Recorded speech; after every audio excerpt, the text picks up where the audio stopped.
Hello बच्चों, कैसे हो? बढ़िया। आप बढ़िया तो मैं भी बढ़िया। तो देखो बच्चों, आज हमें क्या पढ़ाई करनी है। आज है हमारे पास बीएससी सेकंड सेमेस्टर की केमिस्ट्री। और बीएससी सेकंड सेमेस्टर की केमिस्ट्री में हमारा चल रहा है यूनिट नंबर 1, जिसका नाम है केमिस्ट्री ऑफ कार्बोहाइड्रेट्स।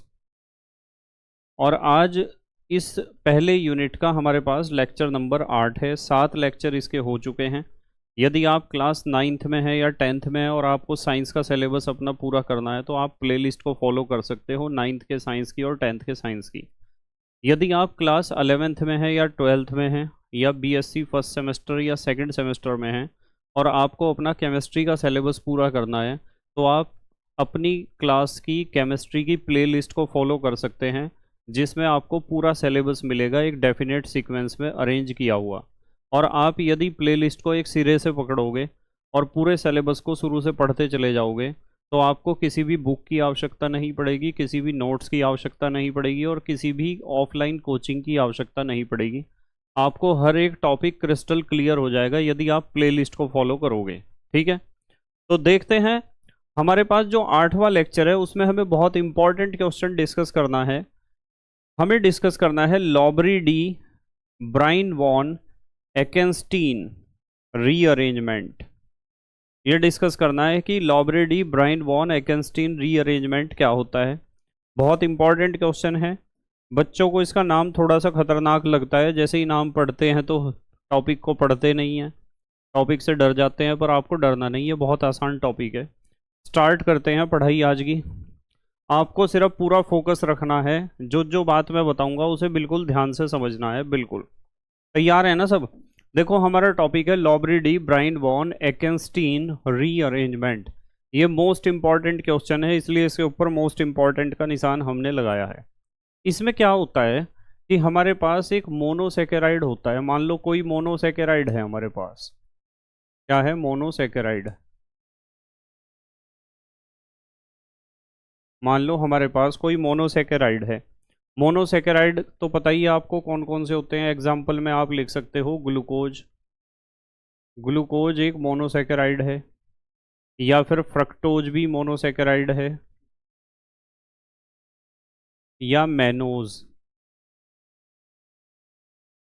ठीक है, ग्लूकोज, फ्रक्टोज और मैनोज दोनों क्या है? मोनोसेकेराइड। आप किसी भी मोनोसेकेराइड को ले सकते हो। और यदि आप इस मोनोसेकेराइड को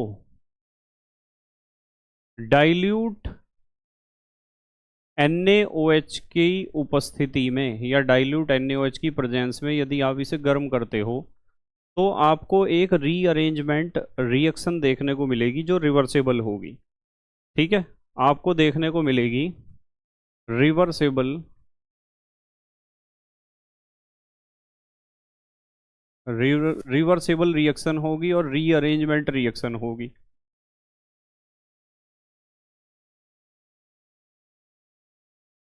रिवर्सेबल रीअरेंजमेंट रिएक्शन देखने को मिलती है। और किस किस में देखने को मिलती है? वो रिएक्शन होती है रिवर्सेबल ग्लूकोज में, कोमा फ्रक्टोज में,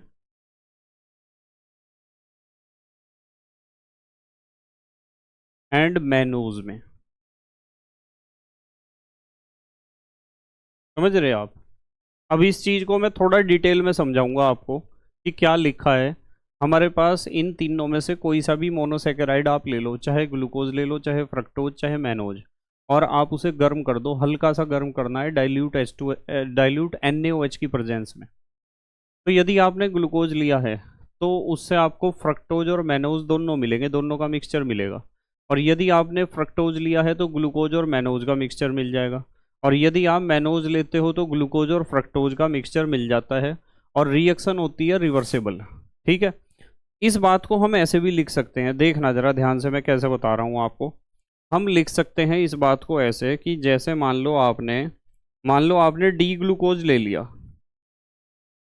मान लो आपने ले लिया डी ग्लूकोज और आप उस डी ग्लूकोज को डाइल्यूट NaOH की प्रेजेंस में आप उसे गर्म करते हो। तो मैं ऊपर लिख देता हूँ डाइल्यूट NaOH।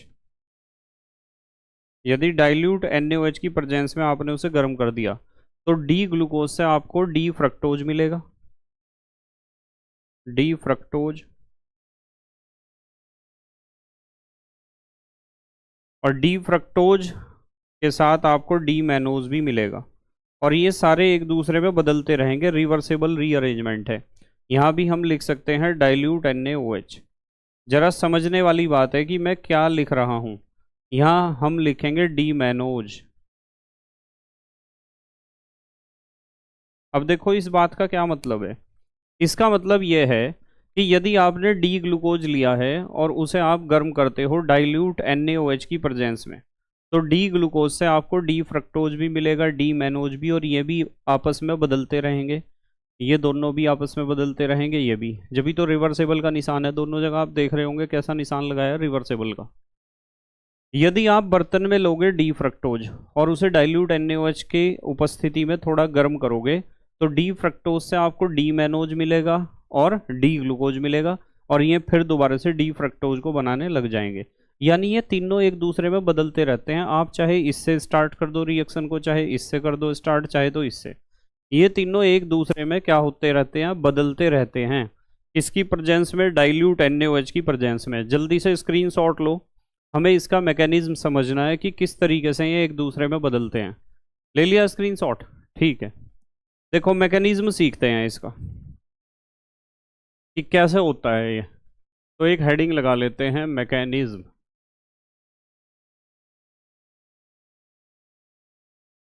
क्रिया विधि या मैकेनिज्म, कुछ भी लिख सकते हो आप।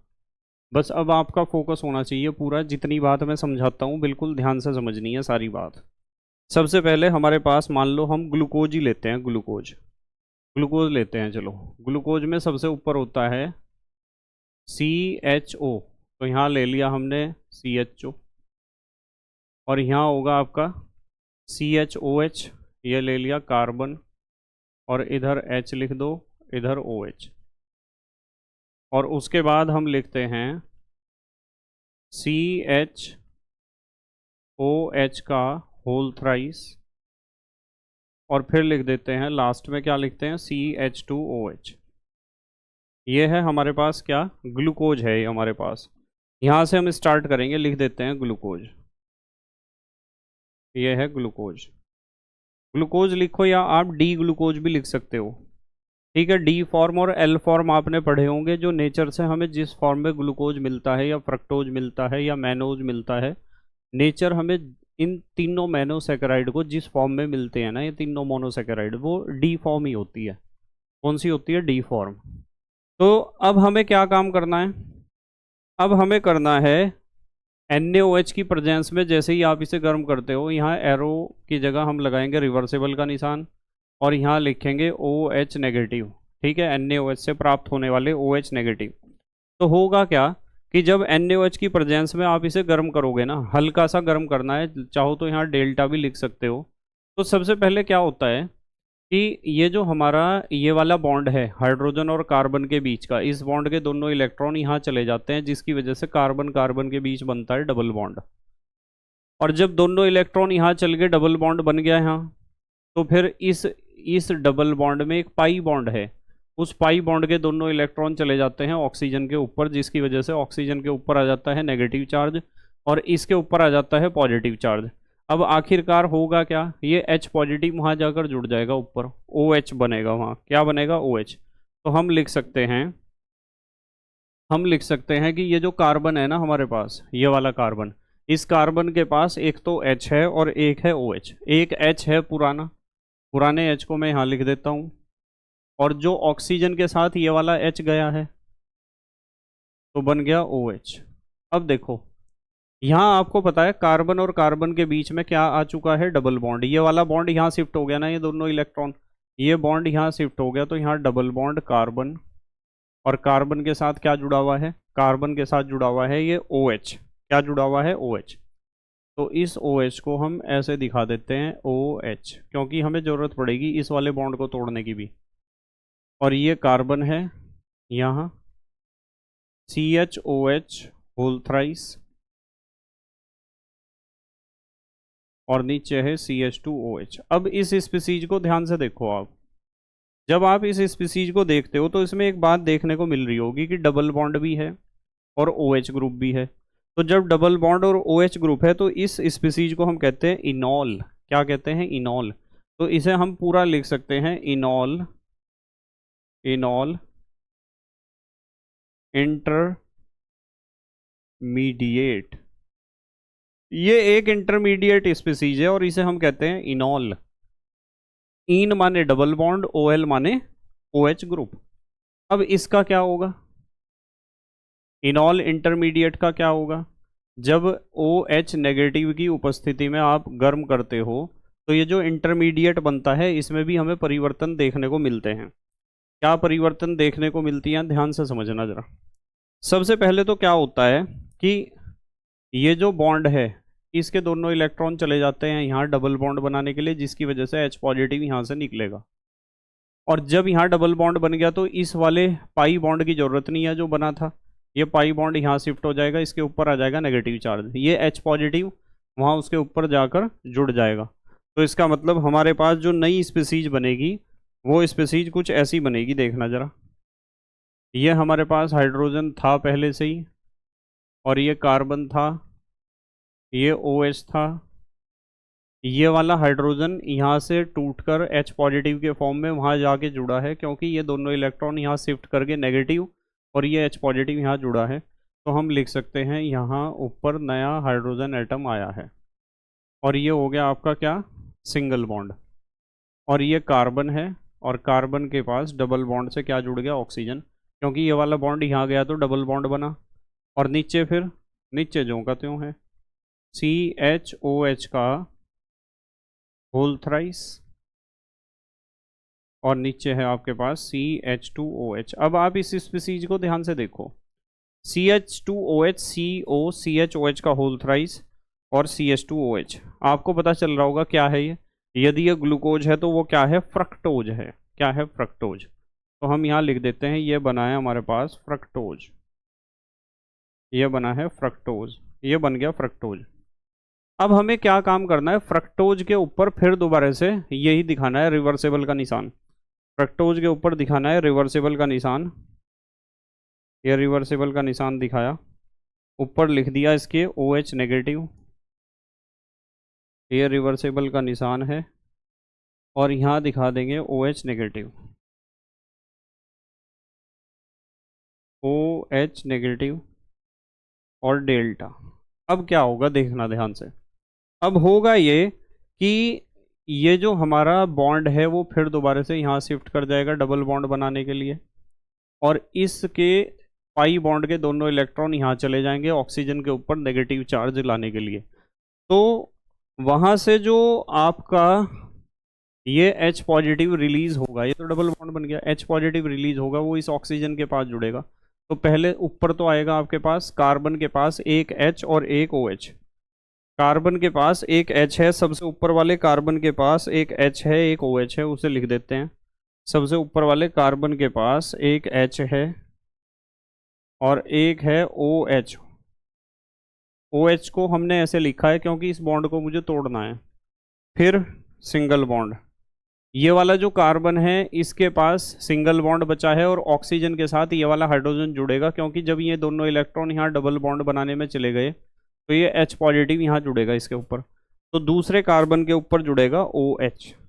तो दूसरा कार्बन और इसके ऊपर है OH, OH इधर जोड़ देते हैं। और एक बात ध्यान रखना है कि यहाँ पर बन चुका है डबल बॉन्ड, ठीक है। उसके बाद बाकी सब जो का त्यों है, यहाँ लिख सकते हैं हम CHOH का होल थ्राइस, उसके बाद है CH2OH, CH2OH। ठीक है, हो गए ना पूरे 6? 1 2 3 और 3 ब्रैकेट में है 6। तो ये भी स्पीसीज ऐसी है कि इसमें डबल बॉन्ड भी है और OH ग्रुप भी है, तो इसे भी हम इनॉल ही कहते हैं। फिर दोबारा से बन गया इनॉल इंटरमीडिएट, फिर दोबारा से बन गया इनॉल इंटरमीडिएट। तो यहाँ लिखते हैं इनॉल इंटरमीडिएट, फिर दोबारा से इनॉल इंटरमीडिएट बन जाता है। अब आपको पता है कि इनॉल इंटरमीडिएट को फिर दोबारा से एक स्टेबल स्पीसीज में बदलना होगा। ठीक है, इसके ऊपर लिख सकते हैं OH नेगेटिव जो NaOH से प्राप्त हुआ है। बिल्कुल वैसे ही होगा जैसे कि पहले हुआ था। क्या होगा कि इस बॉन्ड के दोनों इलेक्ट्रॉन यहाँ आ जाएंगे, जिससे ये CHO ग्रुप में कन्वर्ट हो जाएगा। ठीक है, वहाँ से H पॉजिटिव रिलीज होगा और इसका एक पाई बॉन्ड के दोनों इलेक्ट्रॉन यहाँ आ जाएंगे और जो H पॉजिटिव यहाँ से रिलीज होगा, इसके ऊपर जब दोनों इलेक्ट्रॉन आ गए इस कार्बन के ऊपर तो नेगेटिव चार्ज आ गया, यहाँ नेगेटिव और वो H पॉजिटिव रिलीज हुआ है वो यहाँ जुड़ जाएगा। तो ऊपर तो आपके पास बचेगा CHO। ठीक है, ऊपर तो बचेगा CHO, ऐसे लिख दें CHO को, एल्डिहाइड ग्रुप। दूसरे कार्बन पर इधर OH है, सिंगल बॉन्ड बचा है ना, इस बॉन्ड के पाई बॉन्ड के तो दोनों इलेक्ट्रॉन यहाँ आके नेगेटिव चार्ज आया और वो H पॉजिटिव वहाँ से निकल के यहाँ आया। तो इस कार्बन के ऊपर इधर OH है और उधर जुड़ जाएगा H। कार्बन के ऊपर इधर OH और इधर है H।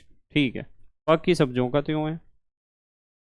बाकी आपको पता ही है कि यहाँ लिखेंगे हम CHOH का होल थ्राइस और फिर लिखेंगे CH2OH। CH2OH। अब इस स्पीसीज को ध्यान से देख लो, इस स्पीसीज को हम कह सकते हैं मैनोज। क्या कह सकते हैं? मैनोज। तो इसका नाम लिख देते हैं हम मैनोज, MANNOSE, मैनोज। तो देखो, अब ध्यान से समझने वाली बात यह है कि देखो इसमें भी ऊपर CHO ग्रुप है, इसमें भी CHO। ग्लूकोज और मैनोज में डिफरेंस पता क्या होता है? आप इस दूसरे कार्बन को ध्यान से देखो जरा, और यहाँ देखो इसके दूसरे कार्बन को, अपने आप आपको डिफरेंस पता चल जाएगा कि ग्लूकोज और मैनोज में क्या डिफरेंस होता है। इसमें OH ग्रुप राइट साइड में है जबकि इसमें OH ग्रुप लेफ्ट साइड में है। यही डिफरेंस होता है ग्लूकोज और मैनोज में। इसीलिए हमने देखा था कि इधर बच्चे कुछ सोच रहे होंगे कि सर OH तो इधर जोड़ना चाहिए था, आपने OH को लेफ्ट साइड में जोड़ दिया। इसीलिए तो जोड़ा क्योंकि मैनोज बनता है ना। तो इसलिए आप बर्तन में जब ग्लूकोज लोगे और ग्लूकोज को NaOH के साथ ट्रीट करोगे, NaOH के साथ हल्का सा गर्म करोगे, तो वो इंटरमीडिएट में बदलेगा, फ्रक्टोज बनाएगा, और फ्रक्टोज भी फिर इंटरमीडिएट में बदलकर मैनोज बनाएगा। यानी ग्लूकोज आपने बर्तन में भर दिया, उसमें थोड़ा NaOH डाल के गर्म कर दिया, तो आपको फ्रक्टोज और मैनोज का मिक्सचर मिलेगा। और यदि आप मैनोज डाल दो बर्तन में और उसे NaOH के साथ थोड़ा सा गर्म कर दो, तो मैनोज से आपको फ्रक्टोज और ग्लूकोज का मिक्सचर मिल जाएगा। और यदि आप फ्रक्टोज डालते हो बर्तन में तो ग्लूकोज और मैनोज का मिक्सचर मिल जाएगा। कुल मिला के बात यह है कि आप इन तीनों में से किसी को भी बर्तन में भर के उसमें डाइल्यूट NaOH लेकर थोड़ा सा गर्म जब करोगे तो आपको तीनों चीज मिलनी है। तीनों जो लिया है वो तो रहेगा ही, क्योंकि देखो रिवर्सेबल है, रिएक्शन दोनों डायरेक्शन में चलती है। और ये मैकेनिज्म सभी बच्चों को बखूबी आना चाहिए, बखूबी आना चाहिए मैकेनिज्म। ठीक है, स्क्रीनशॉट लो जल्दी से। ले लिया? तो बस बेटे आज इतना ही पढ़ना है, बाकी पढ़ाई हम नेक्स्ट टर्न पर करेंगे। उम्मीद है आज का लेक्चर आपके समझ में आया होगा। यदि वास्तविकता में आज का लेक्चर आपकी समझ में आया है तो वीडियो लेक्चर को लाइक ज़रूर कर देना। ठीक है, बस मेहनत और ईमानदारी से पढ़ाई करते रहो और अपने हैंड रिटन नोट्स बनाते रहो। तो thank you very much for watching this lecture. Okay, bye.